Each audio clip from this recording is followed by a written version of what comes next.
रह जाता। बहुत ही सुंदर किया, बहुत बहुत धन्यवाद अच्युत दास प्रभु को और सब भक्तों का धन्यवाद कीर्तन में भाग लेने के लिए। अभी हम लोग मंगलाचरण करते हैं। ओम अज्ञानतिमिरान्धस्य ज्ञानांजन शलाकया चक्षुरुन्मीलितं येन तस्मै श्री गुरुवे नमः। श्री चैतन्य मनोभीष्टं स्थापितं येन भूतले स्वयं रूप कदा मह्यं ददाति स्वपदान्तिकं। वन्देऽहं श्री गुरु श्रीयुतपद कमलं श्री गुरु वैष्णवांच च श्री रूपं साग्र जातं सहगण रघुनाथं वितं तं सजीवं स्वादेतं सावधूतं परिजं सहितं कृष्ण चैतन्य देवं श्री राधा कृष्ण पादान सहगण ललिता श्री विशाखावितांत च। नमो ओम विष्णु पादाय कृष्ण पृष्ठाय भूतले श्रीमते भक्ति वेदांत स्वामिनी नामनि। नमस्ते सारस्वती देवे गौरवाणी प्रचारिणे निर्विशेष शून्यवादी पाश्चात देश तारिणे। वांछा कल्पतरुभ्यश्च कृपा सिन्धुभ्येव च पतितानां पावनेभ्यो वैष्णवेभ्यो नमो नमः।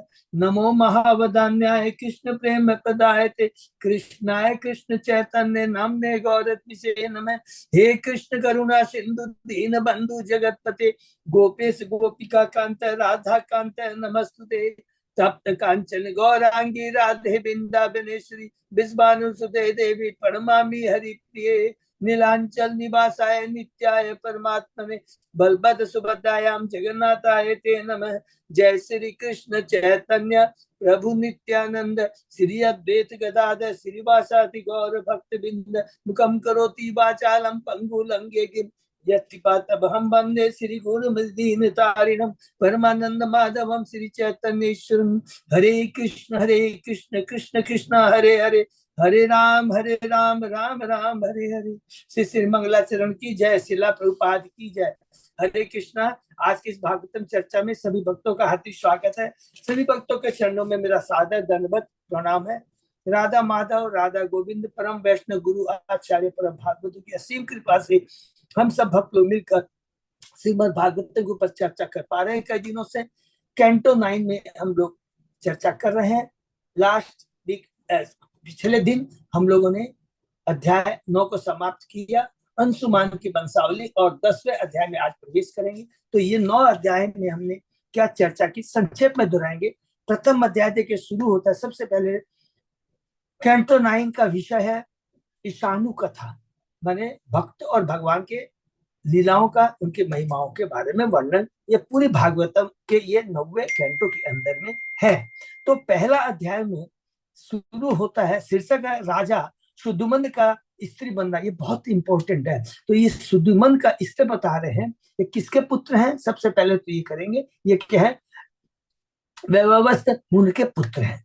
और इस सुदुम्न जो है, जब वो स्त्री रूप में रहते हैं तो इन्होंने किससे ब्याह किया, बुद्ध से ब्याह किया। और बुद्ध से ब्याह करने के बाद उनसे पुरुरवा हुए।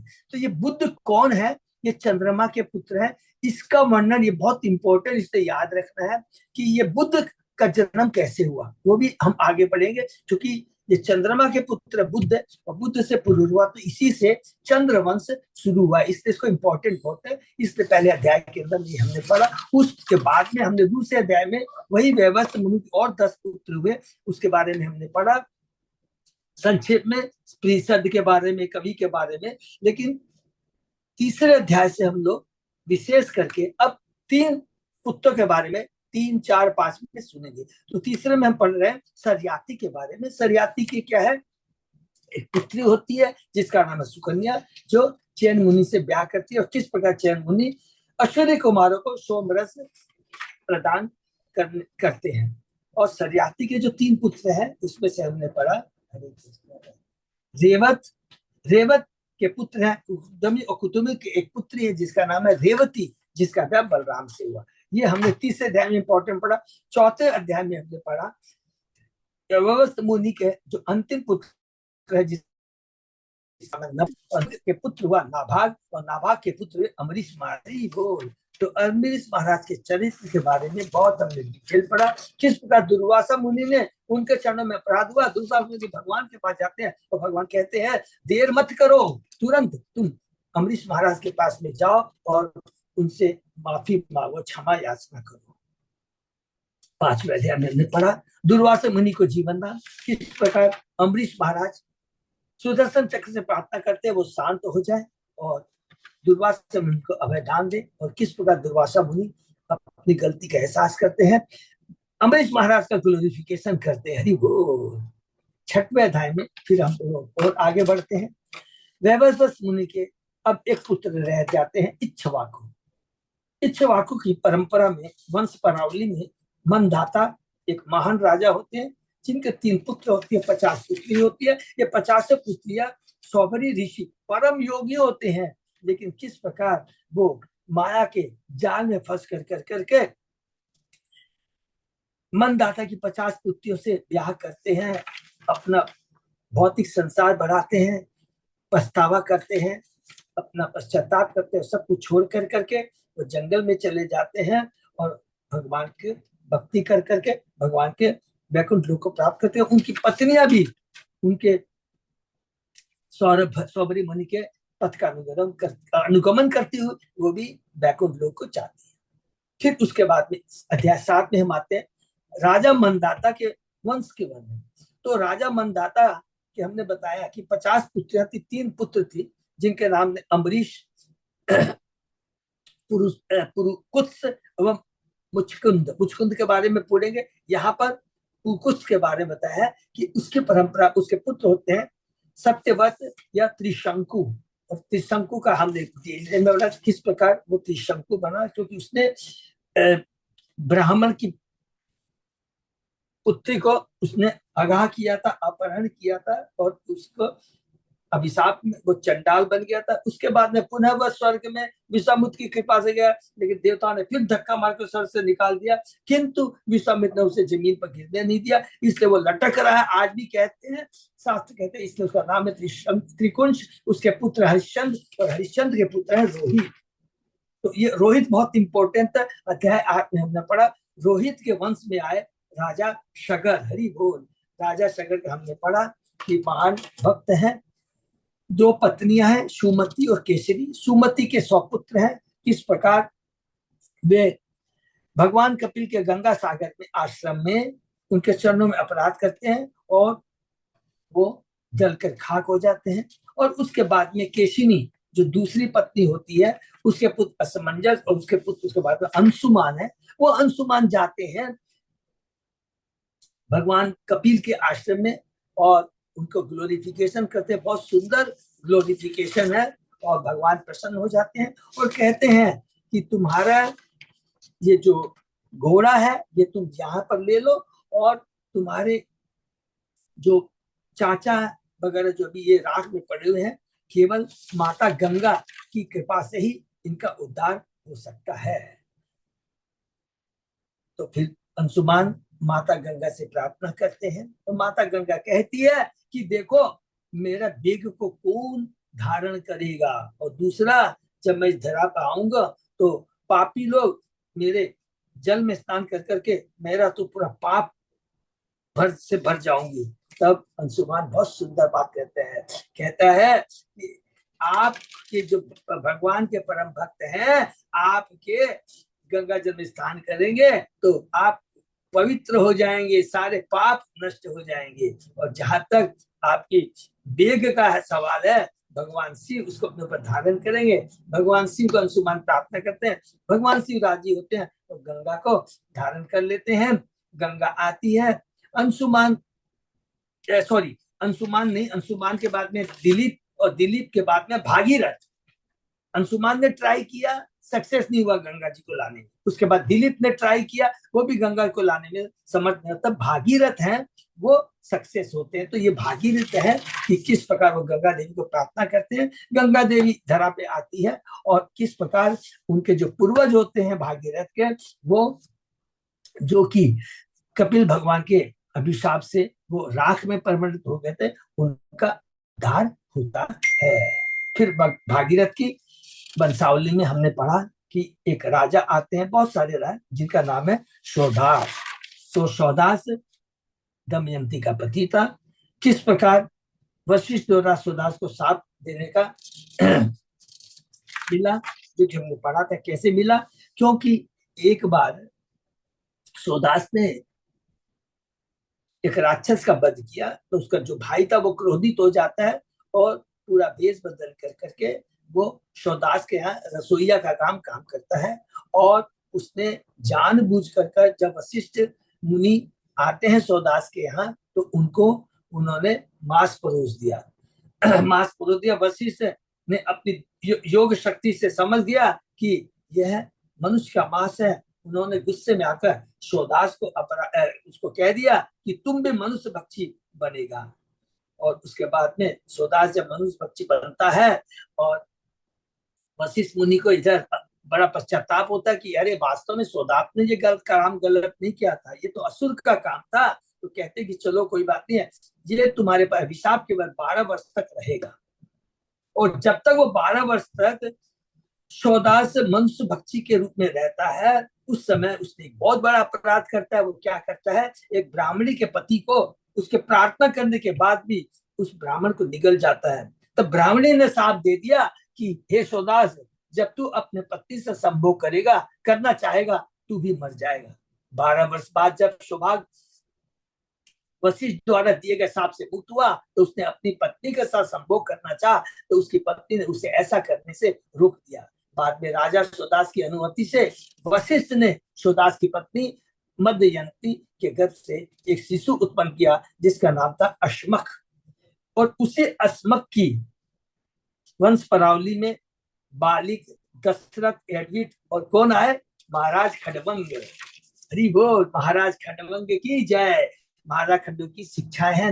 महाराज खंड का हमने पढ़ा कल, बहुत सुंदर है। खंडू महाराज कहते हैं कि मैं अपने बचपन में भी नगण्य वस्तुओं तथा धार्मिक सिद्धांतों के प्रति कभी भी रुचि नहीं रखा, आकृष्ट नहीं हुआ। मुझे भगवान से बढ़कर तथा पूर्ण अन्य कोई वस्तु नहीं मिल पाई। तीनों लोकों के निर्देशक देवतागण मुझे इच्छित वर देना चाहते थे क्योंकि मैंने उनके लिए युद्ध किया था, उन्हें विजय दिलवाई थी, किंतु मैंने उनके वर नहीं चाहे क्योंकि मेरी रुचि केवल भगवान में है जिन्होंने इस संसार की सारी वस्तुओं को बनाया है। मेरी रुचि भौतिक बल की अपेक्षा भगवान में कहीं अधिक है। यद्यपि देवताओं को स्वर्गलोक में रहने का सौभाग्य मिलता है किंतु उनके मन, इंद्रिय तथा बुद्धि भौतिक अवस्थाओं से विशुद्ध रहते हैं। बहुत इंपॉर्टेंट चीज हमने कल पढ़ा। वो कहता है कि देवताओं के पास सब कुछ रहता है स्वर्ग में, लेकिन सदैव वो चिंतित रहते हैं, विशुद्ध रहते हैं। सबसे बड़ा उनका क्या रहता है, सदैव डर रहता है कि कभी असुर उनके ऊपर आक्रमण कर देगी। देवता भी अपने अतः ऐसे हृदय में इससे भगवान का साक्षात नहीं, इसी दुविधा के कारण वो कभी भी उनके हृदय में जो भगवान विराजमान है वो उनका साक्षात नहीं कर पाते। हर बद्ध जीव को भौतिक वस्तुओं से प्राकृतिक आकर्षण एवं आसक्ति होती है, किंतु मनुष्य को चाहिए कि उन्हें त्याग कर भगवान की शरण में जाए। हरि बोल। बहुत सुंदर ये चीज हम लोगों ने भगवान महाराज खडवान की शिक्षाओं के बारे में पढ़ा और इसी प्रकार अध्याय समाप्त हुआ। आज अध्याय 9 से हम 10 में प्रवेश करते हैं। यहाँ ध्यान रखेंगे खडवांग है। अब खडवांग की परंपरा में ही रघु आएंगे। रघु के पुत्र होंगे अज और अज के पुत्र होंगे दशरथ भगवान, दशरथ महाराज, और दशरथ के पुत्र होंगे राम। इस सीक्वेंस को प्लीज सब लोग याद रखेंगे तो सारा सेटिस्फेक्शन मिलेगा। तो आज हम शुरू करते हैं अध्याय 10। ओम नमो भगवते वासुदेवाय। ओम नमो भगवते वासुदेवाय। ओम नमो भगवते वासुदेवाय। नारायण नमस्कृत्य नरं चैव नरोत्तमं देवी सरस्वती व्यासं ततो जयं उदीरे। नष्टायेषु भद्रेषु नित्यं भागवत सेवया भगवती उत्तम श्लोके भक्ति भवति नैष्ठिकी।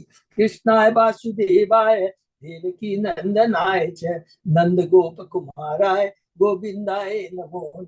आराधयो भगवान ब्रजेश तनय सतदाम वृंदावनम रमया काचित उपासना व्रजवधु वर्गेण्य कल्पिता। श्रीमद् भागवतम प्रमाणम अमलम प्रेमा पुमर्तो महान। श्री चैतन्य महाप्रभो मतमिदम तत् आदरो न पर। हरे कृष्ण कृष्ण कृष्ण हरे हरे, हरे राम राम राम हरे हरे।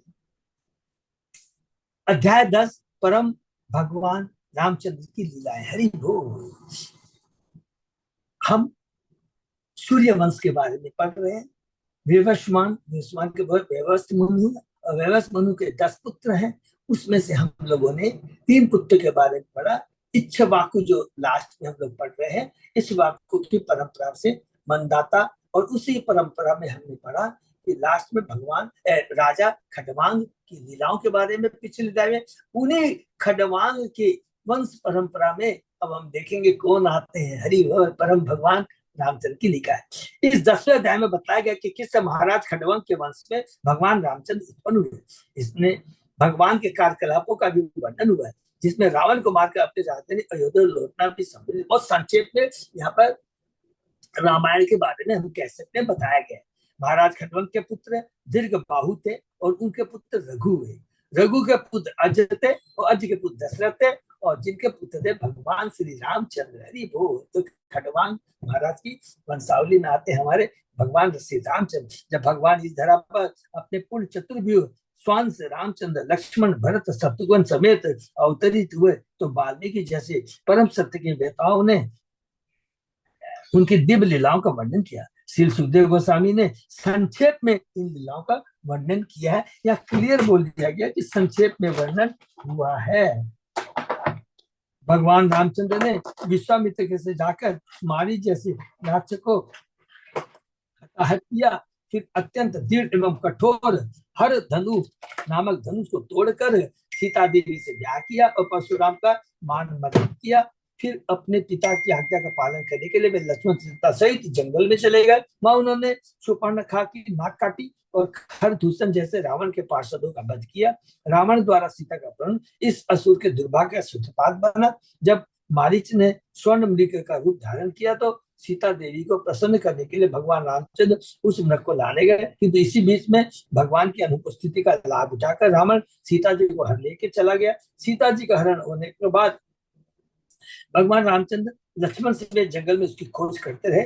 खोज करते करते उनकी भेंट जटायु से हो गई। तत्पश्चात भगवान ने असुर बाणों की सेना बनाकर तथा उनके साथ समुद्र तट पर पहुंचकर भगवान ने साक्षात समुद्र के आगमन की प्रतीक्षा की, किंतु उसके न आने पर भगवान समुद्र के राजा में क्रुद्ध हुए। तब समुद्र दौड़ा दौड़ा आया, उनकी शरण ग्रहण की और उनकी हर प्रकार से सहायता की। तब भगवान ने समुद्र पर सेतु बांधना चाहा और विभीषण की सलाह पर उन्होंने रावण की राजधानी लंका पर आक्रमण किया। इसके पूर्व भगवान के नित्यदास हनुमान ने लंका में आग लगा दी थी और जब लक्ष्मण की सहायता से भगवान रामचंद्र की सेना ने सारे राक्षस सैनिकों का वध कर डाला, तब भगवान ने स्वयं रावण को मारा। मंदोदरी तथा अन्य पत्नियां रावण के लिए शोक करने लगी और भगवान रामचंद्र के आदेशानुसार विभीषण ने परिवार के समस्त मृतकों का दाह संस्कार किया। तत्पश्चात भगवान रामचंद्र ने विभीषण को लंका पर राज करने का अधिकार सौंपा और उसे दीर्घ आयु भी दी। भगवान ने अशोक वाटिका से माता सीता देवी का उद्धार किया। उन्हें पुष्पक विमान में चढ़ाकर वे अपनी राजधानी अयोध्या ले गए, जहाँ उनके भाई भरत ने उनका स्वागत किया। जब भगवान रामचंद्र अयोध्या में प्रविष्ट हुए तो भरत उनकी खड़ाऊ ले आए। विभीषण और सुग्रीव चवर तथा पंखा पकड़े थे। हनुमान छाता टाने थे। शत्रुघ्न भगवान का धनुष तथा 2 तरकस लिए थे और सीता देवी पवित्र स्थानों से लाए गए जल से पूर्ण एक जलपात लिए थे। अंगद ने तलवार ले रखी थी। ऋक्षराज जामवंत ढाल लिए थे।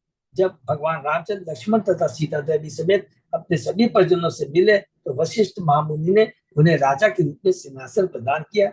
यह अध्याय अयोध्या में भगवान रामचंद्र के अध्याय से संचित वर्णन के साथ समाप्त होता है। तो बहुत सुंदर है। छोटे में पूरा हम लोगों ने रामायण पढ़ ली। अब एक श्लोक पर चलते हैं। श्री शुकवाच खड़ांगत दीर्घ भायु च रघु तस्मात् पितुश्रवा अजय ततो महाराज तस्मात् दशरथ अभवत। सुखदेव गोस्वामी ने कहा, महाराज खंडवान का पुत्र दीर्घ बाहु हुआ और उसके पुत्र विख्यात महाराज रघु हुए। महाराज रघु के पुत्र हुए अज और अज से महापुरुष महाराज दशरथ हुए। हरि बोल। तस्यापि भगवानीश साक्षात ब्रह्ममयो हरि अंसा सेन चतुर्घात धागात उत्तम प्रार्थी व सुरी राम लक्ष्मण भरत शत्रुघ्न इति संज्ञया। देवताओं द्वारा प्रार्थना कर भगवान परम सत्य अपने अंश तथा अंशों के भी अंश के साथ साक्षात करते उनके पवित्र नाम थे राम लक्ष्मण भरत शत्रुघ्न ये विख्यात अवतार महाराज दशरथ के पुत्रों के रूप में 4 स्वरूपों में प्रकट हुए।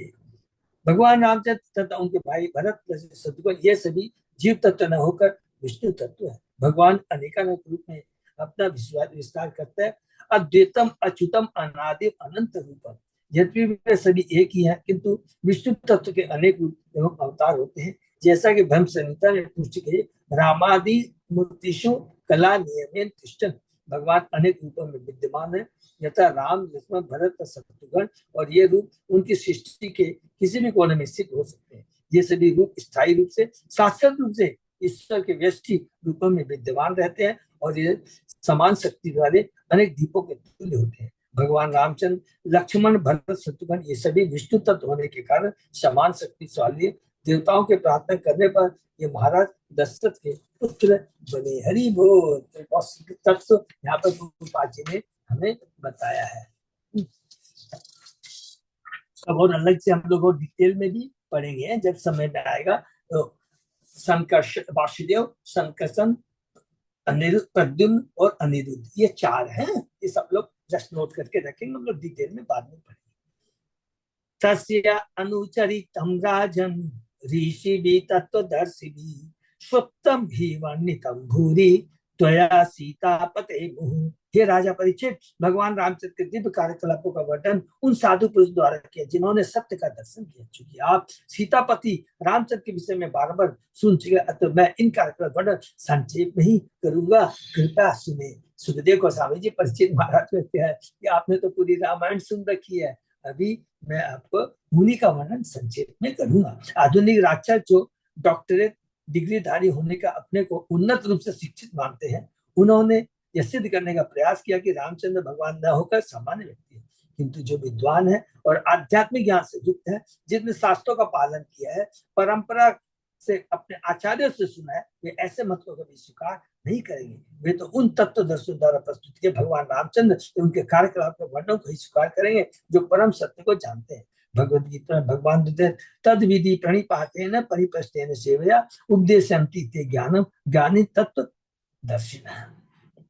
गुरु के पास जाकर सत्य सीखने का प्रयास करो, विनीत होकर उनसे प्रश्न करो, उनसे और उनकी सेवा करो। स्वरूप सिद्ध व्यक्ति तुम्हें ज्ञान प्रदान कर सकता है क्योंकि उसने सत्य का साक्षात्कार किया। हरि बोल। तत्वदर्शी बने बिना कोई व्यक्ति भगवान के कार्यकलापों का वर्णन नहीं कर सकता।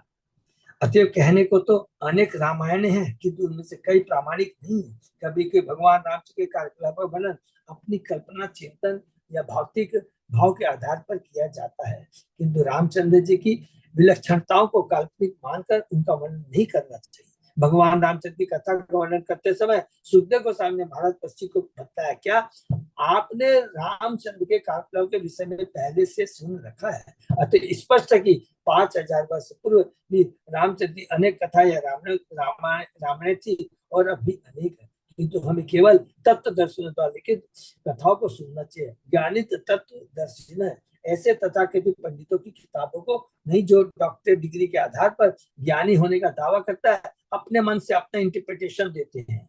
यह शुद्ध गोस्वामी द्वारा दी गई चेतावनी है। हरि बोल।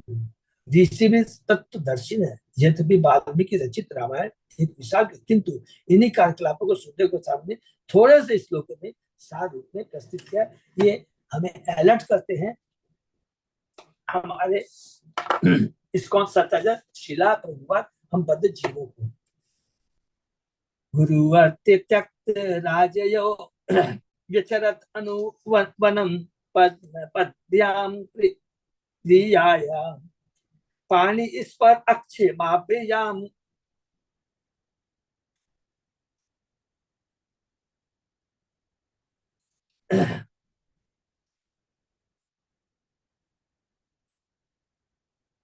पानी इस पर अक्षेमाभ्याम मृजित पत्थरुजो हरीन्द्र अनुजाभ्याम वैरूप्यात सुपर्ण्या प्रिय गिरह हरुषा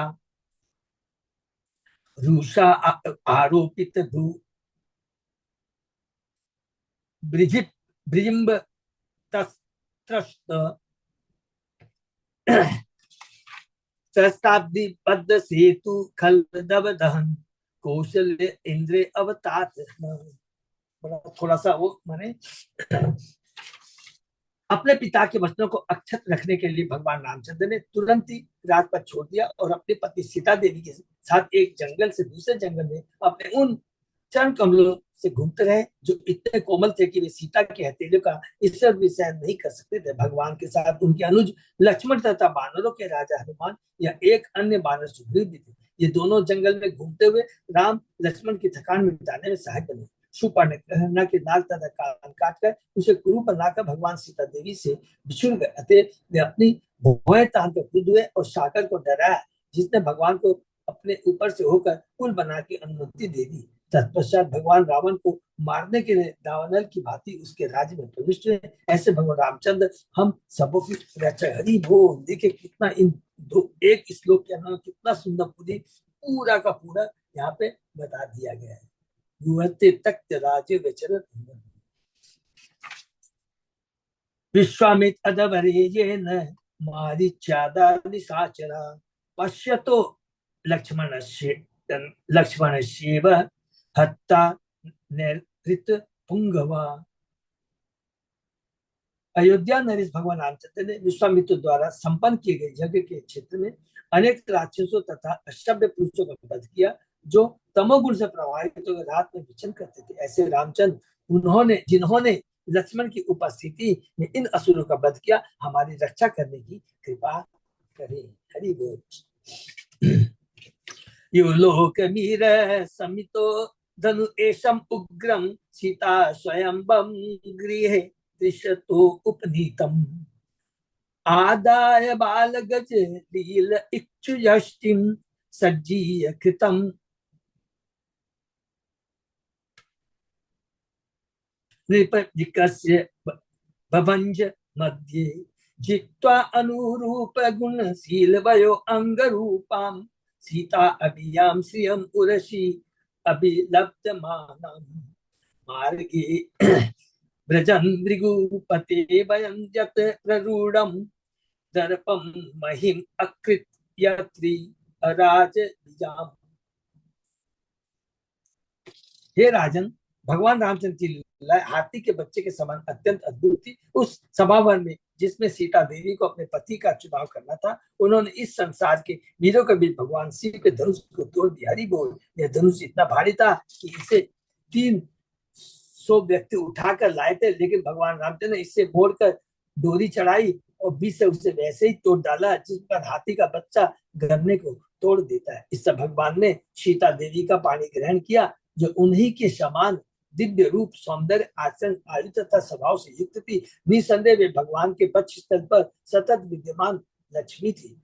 प्रतियोगियों की सभा में से उसे जीतकर उसके मायके से लौटते हुए भगवान रामचंद्र को परशुराम मिले। यद्यपि परशुराम अत्यंत घमंडी थे क्योंकि उन्होंने इस पृथ्वी को 21 बार राजाओं से भीन बना, किंतु वे क्षत्रियवंशी राजा भगवान राम से पराजित हो गए। हरि बोल। दोनों भगवान रामचंद्र परशुराम भी क्या है, भगवान के अवतार है।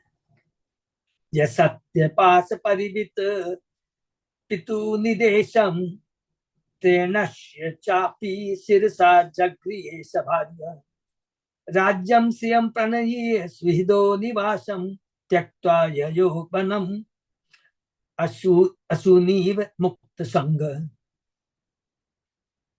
अपनी पत्नी के वचनों से बंधे पिता का आदेश पालन करते भगवान रामचंद्र ने उसी तरह अपना राज्य, ऐश्वर्य, नित्य शुभ चिंतक, निवास तथा अन्य सर्वस्व त्याग दिया जिस तरह मुक्त आत्मा अपना जीवन त्याग देता है। तब वे सीता से जंगल में चले गए। महाराज दशरथ की 3 पत्नियां थी। इनमें से केकई ने उनको अपनी सेवाओं से प्रसन्न कर दिया था, अतः उन्होंने उसे वर देना चाहता, किंतु केकई ने कहा था कि उपयुक्त समय आने पर, अवसर आने पर वो मांग लेगी। फलतः रामचंद्र जी के राज तिलक के अवसर पर केकई ने अपने पति से प्रार्थना की कि वे उसके पुत्र भरत को राजगद्दी और रामचंद्र को वनवास दे। वचनबद्ध होने के महाराज दशरथ ने अपनी प्रियतमा के कहने पर रामचंद्र को जंगल जाने का आदेश दे दिया और भगवान ने आज्ञाकारी पुत्र के रूप में तुरंत ही आदेश मान लिया। उन्होंने बिना किसी संकोच के अपना सर्वस्व त्याग दिया। जिस प्रकार कोई मुक्त आत्मा या महान योगी बिना किसी भौतिक आकर्षण के अपना जीवन त्याग देता है। हरि बोल। रक्षसु व्याकृत रूपम अशुद्ध बुद्धे तस्याखर त्रिशीर दूषण मुख्य बंधु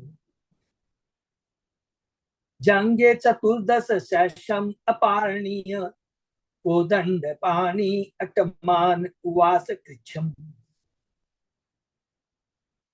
जंगल में घूमते हुए वहां पर अनेक कठिनाइयों को झेलते तथा अपने हाथ में महान धनुष धारण बाण लिए भगवान रामचंद्र ने काम वासना से दूषित रावण की बहन के नाक कान काटकर उसे कुरूप कर दिया। उन्होंने उसके 14,000 मित्रों को भी मार डाला, जिसमें खर, त्रिविर तथा दूषण मुख्य थे। सीता कथा श्रवण दीपित हित शयन श्रेष्ठम विलोक्य निपति दस कंदरेन। जंग ने अद्भुत एन वपुषा आश्रम तो अपकृष्टो मारीचम आशु ऋषिखेन यथा कमुग्र। हे परीक्षित, जब 10 सिरों वाले रावण ने सीता के सुंदर आकर्षक स्वरूप के विषय में सुना तो उसका मन कामास्था से उत्तेजित उठा और वो उसको हंसने लग गया। रावण ने भगवान रामचंद्र को उनके आश्रम से दूर ले जाने के लिए सोने के मृग का रूप धारण किए मारीच को भेजा, और जब भगवान ने उस अद्भुत मृग को देखा तो उन्होंने अपना आश्रम छोड़कर उसका पीछा करना शुरू कर दिया। अंत में उसे तीक्ष्ण बाण से उसी तरह मार डाला जिस तरह शिव जी ने दक्ष को मारा। बोल। दक्षो अधर्मेण प्रिकवत विपिने असक्षमं वेदे राजदुहितरि अपपायितायां रात्रावणे कृपणवत प्रियया विमुक्त स्त्री संगी नाम गतिमिति प्रथयंश्चरार। जब रामचंद्र जंगल में प्रविष्ट हुए और लक्ष्मण वहां नहीं थे तो दुष्ट राक्षस रावण ने विदेह राजा की पुत्री सीता देवी का उसी तरह अपहरण कर दिया जिस तरह गड़ेड़िए की अनुपस्थिति में बाघ किसी असुरक्षित भेड़ को पकड़ लेता है। तब श्री रामचंद्र जी अपने भाई लक्ष्मण के साथ जंगल में इस तरह घूमने लगे मानो कोई अत्यंत धीर व्यक्ति अपनी पत्नी के वियोग में घूम रहा हो। इससे उन्होंने अपने व्यक्तिगत उदाहरण से एक स्त्री अनुरूप पुरुष जैसी दशा प्रदर्शित की। बहुत सुंदर है। प्रभुपाद जी यहाँ तात्पर्य बहुत हमें ध्यान से सुनना है। इस श्लोक में स्त्री संज्ञानाम गतिमिति सब बताते कि भगवान ने स्त्री अनुरूप व्यक्ति किसी दशा प्रदर्शित की। नैतिक उपदेशों के साथ गृह नारी विवर्जयेत, जब कोई यात्रा पर जाए तो अपनी पत्नी साथ में न ले जाए। पुराने जमाने में लोग बिना सवारी के यात्रा करते थे, लेकिन फिर भी ज्यादा संभव जब कोई घर से बाहर जाए तो अपने साथ अपनी पत्नी न ले जाए।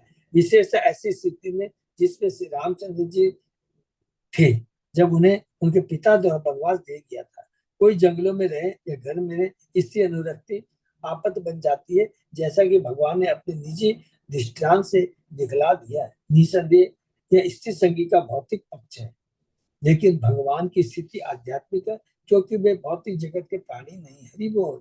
नारायण परो अव्यक्तात्, नारायण भौतिक सृष्टि के परे हैं। चूंकि वे भौतिक जगत के सृष्टा हैं अतएव उन्हें भौतिक जगत की दशाएं नहीं सताती। सामान्यतः सीता से रामचंद्र का वियोग विप्रलंब माना जाता है, जो भगवान की आह्लादनी शक्ति की क्रिया। हरि बोल। ये आध्यात्मिक विवरण है जिसका संबंध श्रृंगार रस से। आध्यात्मिक जगत में भगवान में सारे प्रेम विवाह देखने को मिलते हैं। उनमें सात्विक, संचारी, विलाप, मूर्छा, उन्माद सभी अवस्थाओं के लक्षण प्रकट होते हैं। अतः जब भगवान श्री रामचंद्र सीता से विमुक्त हुए तो ये सारे आध्यात्मिक लक्षण प्रकट हुए।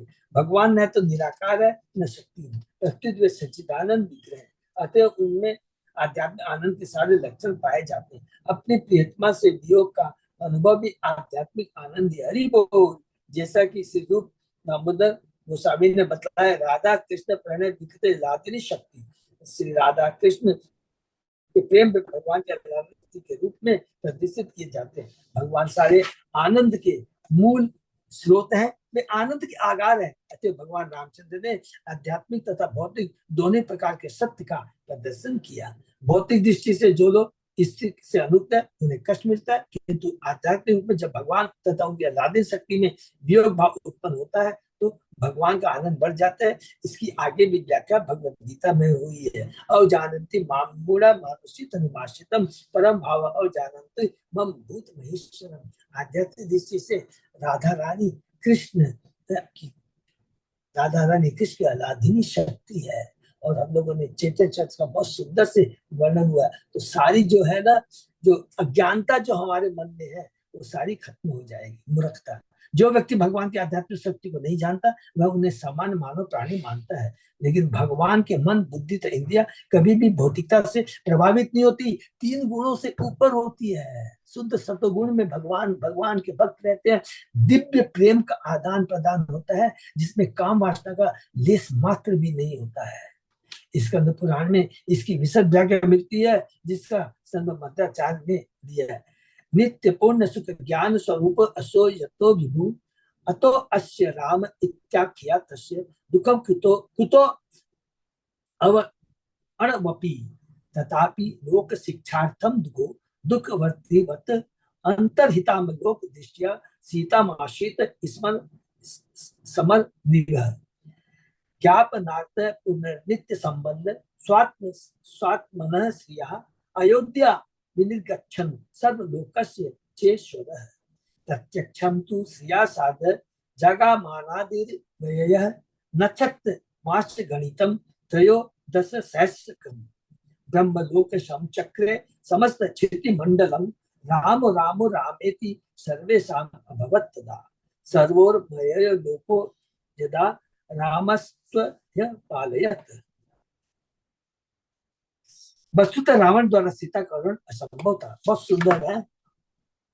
रावण द्वारा हरी गई सीता माया सीता थी, सीता देवी का भ्रामक स्वरूप। जब सीता की अग्नि परीक्षा हुई तो यह माया सीता भस्म हो गई और असली सीता अग्नि में से बाहर आ गई। ये बहुत इंपॉर्टेंट है, इसमें दिया कि नहीं पता नहीं। हाँ, चेतन चरितमृत में कृष्णराज कविराज गोस्वामी ने जब चैतन्य महाप्रभु साउथ इंडिया की यात्रा में थे तो एक ब्राह्मण था, बहुत दुखी था कि माता सीता को कैसे हाथ लगा सकता है रावण।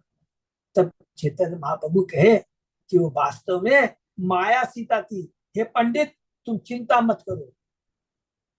उसने महाप्रभु की बात पर राजी तो हो गया, लेकिन पूरा हृदय से उसको संतोष नहीं मिला था। अभी हम लोग गए थे ना, तब वो जाते हैं आगे तो एक ब्राह्मण है, तो कुर्म पुराण में ये बात लिखी हुई है।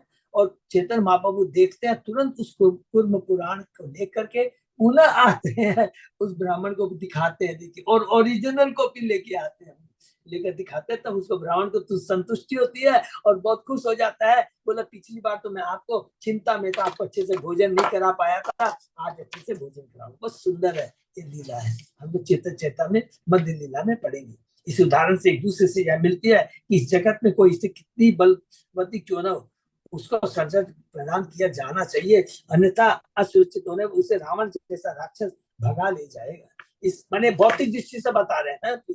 इस श्लोक में आगत वेदे राज दुहितरी शब्द सूचित करते कि भगवान रामचंद्र से ब्याह जाने के पूर्व सीता जी अपने पिता वेदे राज द्वारा सुरक्षित थी और विवाह जाने में अपने पति का संचय प्राप्त था। अतः हम इस निष्कर्ष पहुंचते हैं कि स्त्री की सुरक्षा सदैव होनी चाहिए। वैदिक नियम से स्त्री के स्वतंत्र और सक्षम होने की संभावना नहीं है, क्योंकि वह स्वतंत्र रूप से अपनी रक्षा नहीं कर सकती। प्रभुपाद जी बार बार जहां मौका मिलता है इस सत्य को उजागर करते हैं और हमें इसको मानना है और ध्यान रखना है।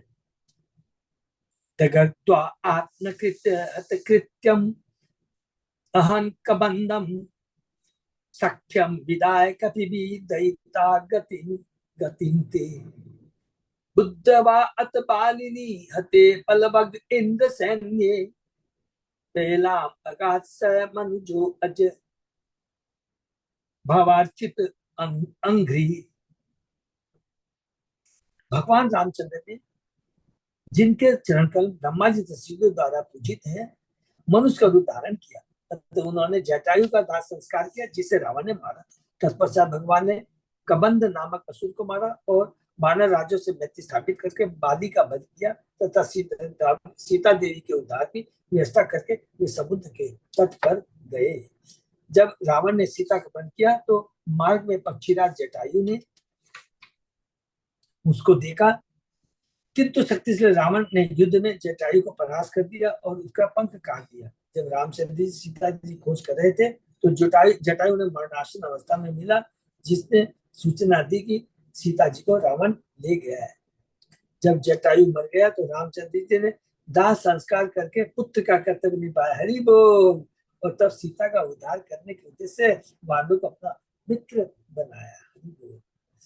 यत रोष विद्यम विवृत कटाक्ष पात संभ्रांत नक्र मकरु भयगीर्ण घोष सिंधु शिरसि अर्हरणं परिक्रियारूपी पादारविंदम उपगम्य बभास एतत्।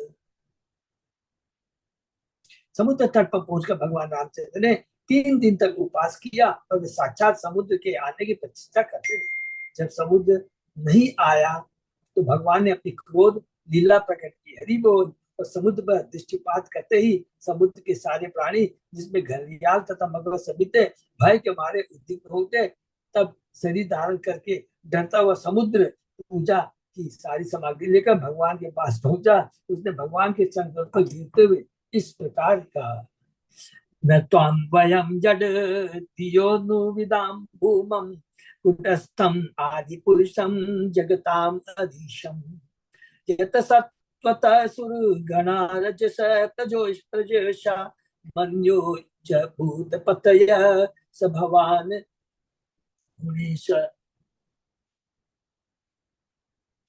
ये सर्वव्यापी परम पुरुष, हम लोग मंद बुद्धि होने के कारण यह नहीं जान पाए कि आप कौन है, किंतु अब हम जान पाए हैं कि आप सारे ब्रह्मांड के स्वामी अक्षर तथा आदि परम पुरुष है। देवता लोग सतोगुण से, प्रजापति रजोगुण से तथा भूतों के इस तमोगुण द्वारा अंधे हो जाते हैं, किंतु आप इन समस्त गुणों के स्वामी हैं।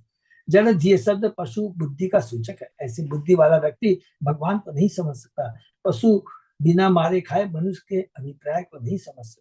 इसी प्रकार जो जड़ बुद्धि है वे भगवान को नहीं समझ पाते, किंतु तीनों गुणों के द्वारा बुरी तरह प्रताड़ित होने पर वे भगवान को समझने लगते हैं। किसी हिंदी कवि का कथन है, दुख में सब हरि भजे, सुख में भजे न कोई, सुख में जो हरि भजे, दुख काहे को होए। दुखी होने पर वह मंदिर या गिरजाघर में भगवान को पूजने जाता है, किंतु ऐश्वर्यवान होने पर भगवान को भूल जाता है। अतः भौतिक प्रकृति द्वारा मानव समाज को दंडित करना भगवान के लिए अनिवार्य है, क्योंकि इसके बिना मनुष्य अपनी मंद बुद्धि के कारण भगवान की श्रेष्ठता को भूल जाते हैं। कामं प्रयाहि जहि विश्वस्व अवमेहं त्रिलोक्य रावणं अवाप्नुहि वीरपत्नीं वदनीय सेतु हीयते यशसो वितत्ये गायन्ति दिग्विजनियो यमुपेत्य भूपा। हे प्रभु, आप इच्छानुसार मेरे जल का उपयोग कर सकते हैं। समुद्र कह रहे हैं, निसंदेह आप इसे पार करके उस रावण की पुरी में जा सकते हैं जो उपद्रवी है और तीनों जगत को उजाड़ने वाला है। वह विश्वस्वा का पुत्र है, किंतु पुत्र के समान तिरस्कृत है। कृपया जाकर उसका वध करें और अपनी पत्नी सीता देवी को फिर से प्राप्त करें। हे महान वीर, यद्यपि मेरे जल के कारण आपको लंका जाने में कोई बाधा नहीं होगी, लेकिन आप इसके ऊपर पुल बनाकर अपने दिव्य यश का विस्तार करें। आपके इस अद्भुत असामान्य कार्य को देखकर भविष्य में सारे महान योद्धा तथा राजा आपकी महिमा का गान करेंगे। हरि बोल। कहा जाता है कि पुत्र तथा मूत्र एक ही स्रोत जन्म से निकलते हैं। जब पुत्र भगवत भक्त या बड़ा विद्वान होता है तो पुत्र जन्म के लिए वीर स्खलन सार्थक होता है, किंतु यदि वह अयोग्य हुआ, अपने कुल का नाम रोशन नहीं करता, तो वह मूत्र के ही तुल्य व्यर्थ होता है। यहाँ पर रावण की उपमा मूत्र से की गई है। कुपुत्र है क्योंकि वह तीनों लोकों में उपद्रव कराने वाला ईश्वर देदारी समुद्र ने इच्छा व्यक्त की कि भगवान उसको मारे। भगवान रामचंद्र का एक गुण है उनकी सर्वशक्तिमता। भगवान चाहे तो भौतिक अवरोधों या असुविधाओं की परवाह न करते हुए कर्म करे, किंतु यह सिद्ध करने के लिए कि वे ईश्वर हैं और ईश्वर के तौर पर मात्र विज्ञापित नहीं हुए थे या जनादेश पर निर्वाचित नहीं हुए थे। उन्होंने समुद्र के ऊपर एक अद्भुत पुल का निर्माण करवाया। आजकल किसी ऐसे कृत्रिम ईश्वर को खड़ा करने का फैशन बन चुका है जो कोई असामान्य कार्य नहीं कर सकता। मूर्ख व्यक्ति थोड़े से जादू से ही चमत्कृत होकर कृत्रिम ईश्वर चुन बैठता है, क्योंकि वह यह नहीं जानता कि ईश्वर कितना शक्तिशाली होता है। किंतु भगवान रामचंद्र ने पत्थरों को तैराकर समुद्र पर पत्थर का पुल बनवाया। यह प्रमाण है कि ईश्वर की असाधारण अद्भुत शक्ति का ऐसे किसी भी व्यक्ति को जो सामान्य व्यक्ति के द्वारा न संपन्न हो सकने वाले असामान्य कार्य को करके अपनी असाधारण शक्ति प्रदर्शित न कर दे, उसे ईश्वर क्यों माना जाए। हम रामचंद्र जी को भगवान इसलिए मानते हैं क्योंकि उन्होंने पुल बनाया, और श्री कृष्ण को भगवान इसलिए मानते हैं क्योंकि उन्होंने 7 वर्ष की आयु में गोवर्धन पर्वत को उठा लिया। हरि बोल। हमें जिस किसी धूर्त को ईश्वर या ईश्वर प्रकार नहीं मान लेना चाहिए, क्योंकि ईश्वर अपने विविध कार्यकलापों में विशिष्ट विलक्षणताएं प्रकट करता है। अतः भगवान स्वयं ही भगवत गीता में कहते हैं, बहुत इंपॉर्टेंट से होगा, जन्म कर्म चाहे में दिव्य मेवम यो वेति तत्व त्यक्ता देह पुनर्जन्म नेति मामेति सो अर्जुन। तो जो भी जिसको भगवान किसको माना जाता है, जिसका शास्त्रों में वर्णन है, सारे लक्षणों का वर्णन है, और उसी के आधार पर वो भगवान को माना जाता है। ये नहीं कि जस्ट कोई भी अष्ट सिद्धि है जिसमें अनिमा लगिमा महिमा उसको थोड़ा सा दिखा दिया, उसके प्रति आकृष्ट हो जाते हैं। ये सारी भौतिक विद्या है, कोई आध्यात्मिक नहीं है।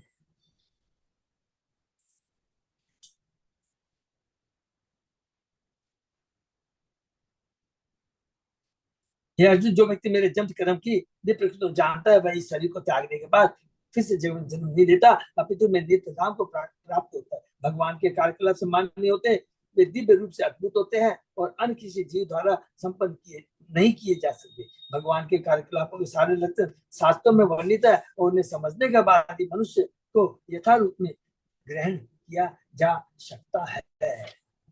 बद्ध्वा उदभो रघुपति विविध अद्रिकुट्टे शेतुम कपीन्द्र कर कंपित गुरुय अंगे सुग्रीव नील हनुमत प्रमुख अनीके लंकाम विभीषण दिशा अभिशत अग्र दगधाम।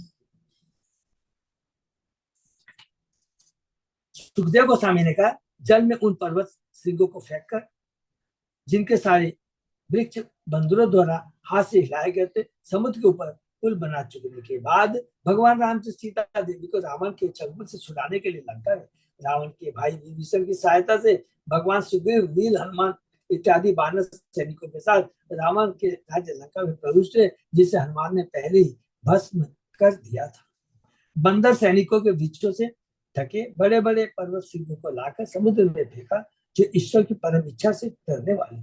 भगवान की इच्छा से ही आकाश में अनेक बड़े बड़े ग्रह रुई के फावों के समान भार इन बनकर तैरते हैं। तो फिर महान पर्वत सिंहों को जल में तैरने में कौन सी कठिनाई होगी। हरि बोल।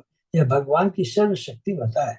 ये जो भी चाहकर वे जो भी चाहे कर सकते हैं, क्योंकि वे भौतिक प्रकृति के अधीन नहीं है, प्रत्युत प्रकृति उनके वश में है। माया अध्यक्षण प्रकृति श्रूयते सचराचरम। मेरी निर्देशों प्रकृति कार्य करती है। ब्रह्म संहिता में भी ऐसी सूचना प्राप्त है।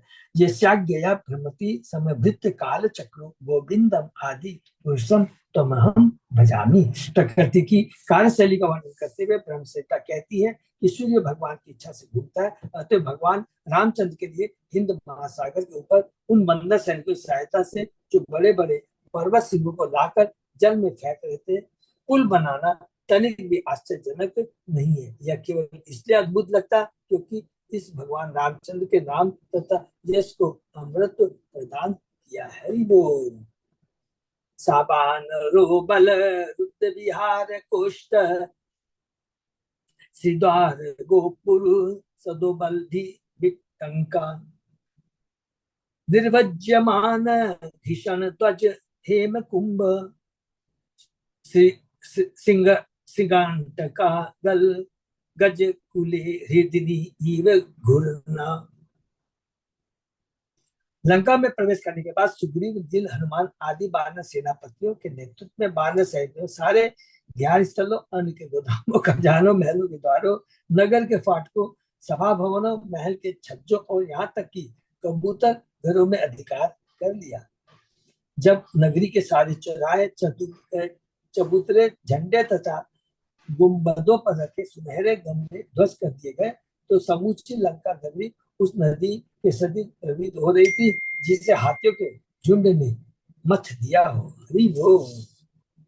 रक्षपति तत अवलोक निकुंभ कुंभ दुभ्राक्ष दुर्मुख सुरांतक नरांतक आदीन उत्तम प्रहस्तम अतिकाय विकंपन आदीन सर्वानुगान समहिनोत अत कुंभकर्ण।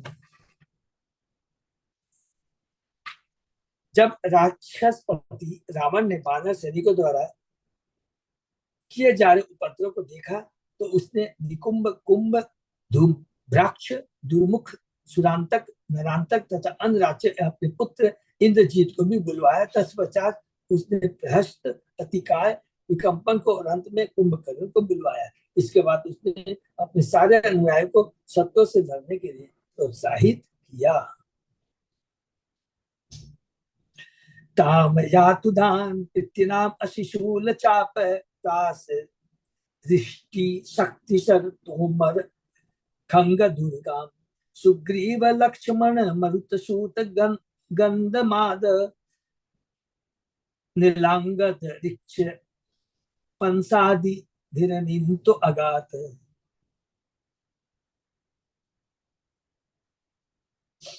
लक्ष्मण तथा सुग्रीव, हनुमान, गंधमाद, नील अंगद, जामवंत तथा पनस नामक वानर सैनिकों से घिरे भगवान रामचंद्र ने उस राक्षस सैनिकों को आक्रमण किया जो विविध अजय हथियारों से यथा तलवारों, भालों, बाणों, प्राशों, ऋषियों, शक्तिमानों, खगों तथा तोमरों से सज्जित थे।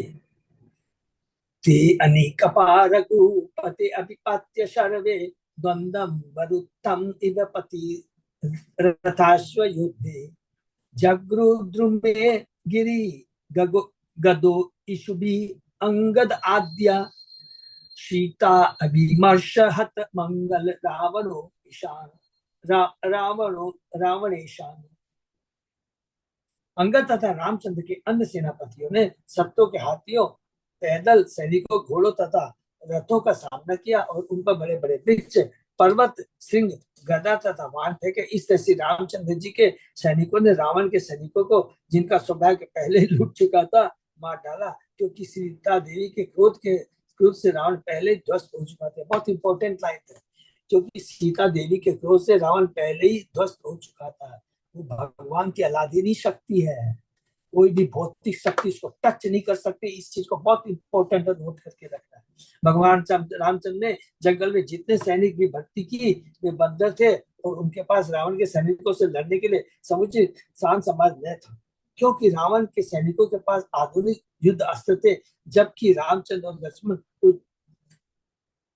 जबकि बांधों के पास फेंकने के लिए पत्थर, पर्वत सिंह तथा वृक्ष थे। केवल भगवान रामचंद्र लक्ष्मण कुछ बाण चला रहे थे, किंतु क्योंकि रावण के सैनिक माता सीता के हिसाब से ध्वस्त हो चुके थे, अतः सारे बंदर उन्हें केवल पत्थर वृक्ष चलाकर मारने में समर्थ हो सके। हरि बोल। ये एक बहुत इंपॉर्टेंट चीज है। बल दो प्रकार का होता है, देव तथा पुरुषाकार। देव बल अध्यात्म से प्राप्त किया जाता है और पुरुषाकार बल अपनी बुद्धि तथा शक्ति से प्राप्त किया जाता है। ये जो भौतिक होती है, अध्यात्म बल भौतिकतावादी बल से सदैव श्रेष्ठ होता है। भगवान की कृपा पर अवलंबित होकर मनुष्य को अपने शत्रु से युद्ध करना चाहिए, भले ही वह आधुनिक हथियार से युक्त हो। इसलिए कृष्ण ने अर्जुन को आदेश दिया, माम अनुस्वर युद्ध च, मेरा चिंतन करके युद्ध करो। हमें शत्रु से अपनी शक्ति पर लड़ना चाहिए, किंतु विजय पाने के लिए भगवान पर आश्रित रहना चाहिए। हरि बोल। बहुत सुंदर बात। रक्षपति सबल नष्टिम अवेक्ष रुष्ट आरुह्य यानकम अथ अभिसरार रामम स्वयं वस्यन्दने ध्रुमति मातलिनोपति ने पनीते विभ्राजमानम अहनत निशिते छुरप्री। तत्पश्चात जब राक्षस राज रावण ने देखा कि उसके सारे सैनिक मारे जा चुके हैं तो अत्यंत क्रुद्ध हुआ। अतः वह अपने विमान में सवार हुआ जो फूलों से सजाया हुआ था और रामचंद्र जी की ओर से बड़ा जो इंद्र के सारथी मातली द्वारा लाए गए तेजस्वी रथ पर आसीन थे। तब रावण ने भगवान राम पर तीक्ष्ण बाणों की वर्षा की। हरे कृष्णा। यहीं पर हम लोग थोड़ा विराम देते हैं। बहुत सुंदर है। जब हम लोग रामायण पढ़ेंगे तो बहुत डिटेल में हम लोग इसका चर्चा करेंगे जैसे जैसे किंतु इतना भी अगर रामलीला ये संक्षेप में सुखदेव को सारे बच्चों बता रहे हैं, यदि हमारा पढ़ेंगे तो हमारी सारी कलुषित चेतना शुद्ध हो जाएगी, भगवान के प्रति भक्ति जागृत हो जाएगी। यहाँ दो इंपॉर्टेंट चीज है, बाह्य दृष्टि से और आध्यात्मिक से। बाह्य दृष्टि से जब हम देखते हैं तो बाह्य दृष्टि से देखने का मतलब होता है कि जब हम 3 गुणों से कलुषित रहते हैं और उस समय क्या होता है, हमारी चेतना कलुषित होता है और भौतिक दृष्टि से सोचते हैं अरे इसने ये किया। लेकिन याद रखेंगे भगवान की शक्ति, भगवान की जो अलादीनी शक्ति है, राधा रानी, भगवान के जो भक्त है वो आध्यात्मिक शक्ति से पूर्ण होते हैं। और जो आध्यात्मिक शक्ति से पूर्ण होता है, भगवान की कोई भी भौतिक शक्ति उसे टच नहीं कर सकती। सबको याद होगा सबसे उज्ज्वलन उदाहरण किसका, प्रहलाद महाराज का। छोटा सा बालक है, हिरण्यकशिपु के पास कितना शासन है, देवता भी भाग जाते हैं क्योंकि देवता भी 3 गुणों से प्रभावित रहते हैं। याद रखें, तुलना कीजिए, देवता भी अपने स्वरों को छोड़ के भाग जाते हैं, लेकिन प्रहलाद महाराज का बाल बांका नहीं कर पाया क्योंकि उसके पास भगवान की दिव्य शक्ति थी और वो पूरी तरह से भगवान की शरण में था। तो सेम चीज यहीं पर बता रहे हैं। ये तो केवल भगवान की लीला है रामचंद्र जी, और एक शिक्षा क्या देना चाहते हैं, यही चीता है कि जो मेरी शरण में आता है वो कभी भी दुखी नहीं रहता। और एक दूसरा एग्जाम्पल ले लीजिए, आगे हम पढ़ेंगे विभीषण का। पहले उसने असुर को छोड़कर, अपने भाई रावण के असुर को छोड़कर भगवान की भगवता को स्वीकार किया तो उसका जीवन सफल हो गया।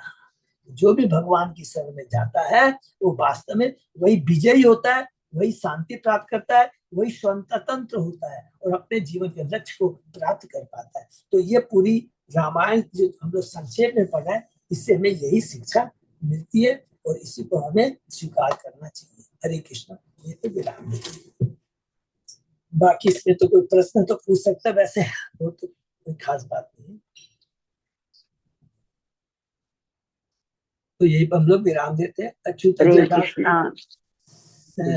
बस आज क्या है, गौर पूर्णिमा है, आज पूर्णिमा है ना, गौर पूर्णिमा कल है, कल है माता जी, कल है क्या? ओ आज आदिवास है।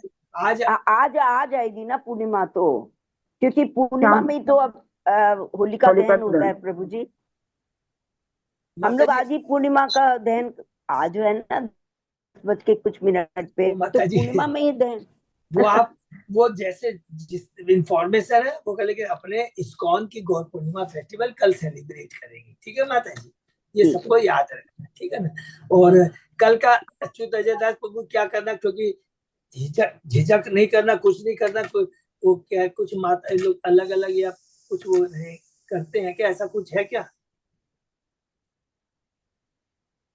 खुल के सब लोग बताएंगे तो फिर तो क्लास के, मैं कल के क्लास की बात कर रहा हूँ।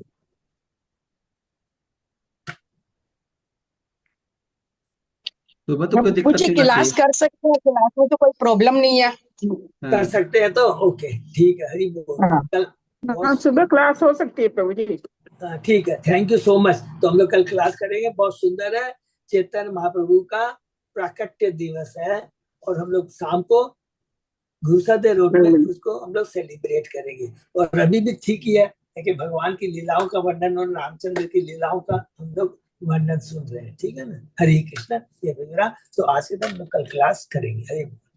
हरे कृष्णा। दंडवत प्रणाम। दंडवत प्रणाम। हरे कृष्ण प्रभु जी। सादा प्रणाम। हरे कृष्ण। भक्तों का बहुत बहुत धन्यवाद। वैसे से नहीं विराम देते हैं, कल सुबह शादी।